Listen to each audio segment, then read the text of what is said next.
Latest updates ఎప్పటికప్పుడు పొందడానికి big TV WhatsApp channel follow అవ్వండి. లింక్ డిస్క్రిప్షన్ లో ఉంది. ఈ నెల 21న అంతరిక్షంలో అసలేం జరుగుతుంది? ఎందుకని ఆ రోజున సూర్యునికి సుదూరంగా భూమి పయనిస్తుంది? ఇక నుంచి పగలు 8 గంటలు, రాత్రి 16 గంటలు ఉండనుందా? లేక ఆ ఒక్కరోజే అలా జరగనుందా? ఈ వింత ఓ అద్భుతం అనుకోవాలా? లేక ప్రపంచానికి ఓ అలర్ట్ అనుకోవాలా? అసలు వేసవికాలపు అయనాంతరం, శీతాకాలపు అయనాంతం అంటే ఏమిటి? దీనిపై పరిశోధకుల మాట ఏమిటి?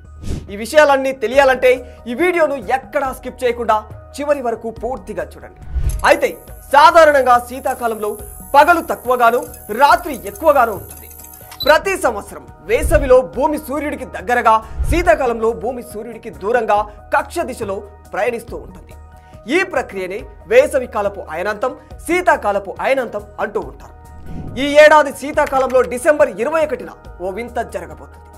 ఆ రోజు సుదీర్ఘమైన రాత్రి ఏర్పడుతుంది. అవును, మీరు విన్నది అక్షరాల నిజం. ఏకంగా 16 గంటల పాటు రాత్రి సమయం ఉంటే పగలు సమయం మాత్రం కేవలం 8 గంటలు మాత్రమే ఉంటుంది. ఇలా జరగడాన్ని శీతాకాల అయనాంతం అంటారు. దీనినే ఇంగ్లీష్లో అయితే వింటర్ సోల్స్టైస్ అని చెబుతూ ఉంటారు శాస్త్రవేత్తలు. శీతాకాలపు అయనాంతం ఏర్పడే రోజున భూమి సూర్యుడికి దూరంగా ఉంటుంది. ఆ రోజున భూమి ధ్రువం వద్ద 23.5 డిగ్రీల వంపులో ఉంటుంది. ఈ సహజ మార్పు కారణంగానే 2024 డిసెంబర్ 21న అత్యంత తక్కువ సమయం పగలు ఉంటుంది. దీంతో సూర్యకాంతి 8 గంటలు, చంద్రుడి కాంతి 16 గంటలు వరకు ఉంటుంది. భూమి తన కక్షం వైపు తిరిగే సమయంలో దక్షిణ అర్ధగోళంలో భూమి సూర్యుడి మధ్య దూరం చాలా ఎక్కువగా ఉంటుంది. దీనినే భౌతిక శాస్త్ర పరిభాషలో చెప్పాలంటే ఆ రోజు భూమి సూర్యుడి మధ్య దూరం గరిష్టంగా ఉంటుంది. ఆ సమయంలో ఏర్పడే దానినే అయనాంతరం అంటారు. సూర్యుడి మధ్యాహ్న సమయంలో ఆకాశంలో అత్యధిక లేదా అత్యల్ప స్థానానికి చేరుకున్నప్పుడు సూర్యుడి చుట్టూ భూమి కక్షలో ఉండే 2 బిందువులను అయనాంతం అంటారు. దీని ఫలితంగా సంవత్సరంలో పొడవైన రోజు వేసవికాలపు అయనాంతం, అతి తక్కువ రోజు శీతాకాలపు అయనాంతం వస్తుంది. ఇది ప్రతి సంవత్సరం 2 సార్లు జరిగే ప్రక్రియ. సంవత్సరం పొడవునా ఉత్తర లేదా దక్షిణ అర్ధగోళం సూర్యుని వైపు వంగి ఉంటుంది. వేసవికాలపు అయనాంతం అనేది ఒక సంవత్సరంలో ఉండే అన్ని రోజుల కంటే అత్యంత పొడవైన రోజు. ఈ అయనాంతరాలపై ప్రజలు కొన్ని సెంటిమెంట్లను కూడా నమ్ముతుంటారు. ముఖ్యంగా శీతాకాలంలో ఏర్పడే అయనాంతంపై చాలా దేశాలలో ప్రజలు పలు రకాల నమ్మకాలను పాటిస్తూ ఉంటారు.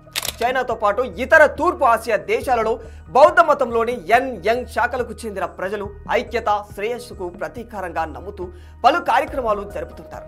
ఉత్తర భారతదేశంలో శ్రీకృష్ణుడికి నైవేద్యం సమర్పించి గీతా పారాయణం చేస్తారు.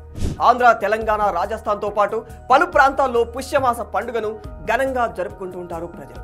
సూర్యుడి ఉత్తరాయణ ప్రక్రియ శీతాకాలపు అయనాంతం నుంచి మొదలవుతూ ఉంటుంది.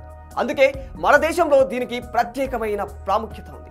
దీని గురించి ఎవరెన్ని మాట్లాడుకున్నా వాస్తవానికి భూభ్రమణంలో సూర్యుడు భూమి మధ్య దూరం ఏడాదిలో ఒక్కసారే పెరగడం, తగ్గడం జరుగుతూ ఉంటుంది. వేసవిలో సూర్యుడికి దగ్గరగాను, శీతాకాలంలో సూర్యుడికి దూరంగాను భ్రమణం జరుగుతూ ఉంటుంది. అయితే ఈ శీతాకాలపు అయనాంతం ఏర్పడే రోజు తేదీ ప్రతి ఏటా మారుతూ ఉంటుంది. కానీ ఖచ్చితంగా డిసెంబర్ 20 నుంచి 23 తేదీలలోపు మాత్రమే వస్తూ ఉంటుంది. ఈ ఏడాది 21వ తేదీన ఈ అరుదైన ఘట్టం సంభవిస్తుందని పరిశోధకులు చెబుతున్నారు. దీంతో సూర్యకిరణాలు అత్యల్పంగా భూమికి చేరుతాయి. ఈ కారణంగా ఆ రోజు ఉష్ణోగ్రతలలో మార్పులు సంభవించి దేశవ్యాప్తంగా కనిష్ట ఉష్ణోగ్రతలు నమోదయ్యే అవకాశం ఉంటుంది. For more videos like this, subscribe Big TV channel.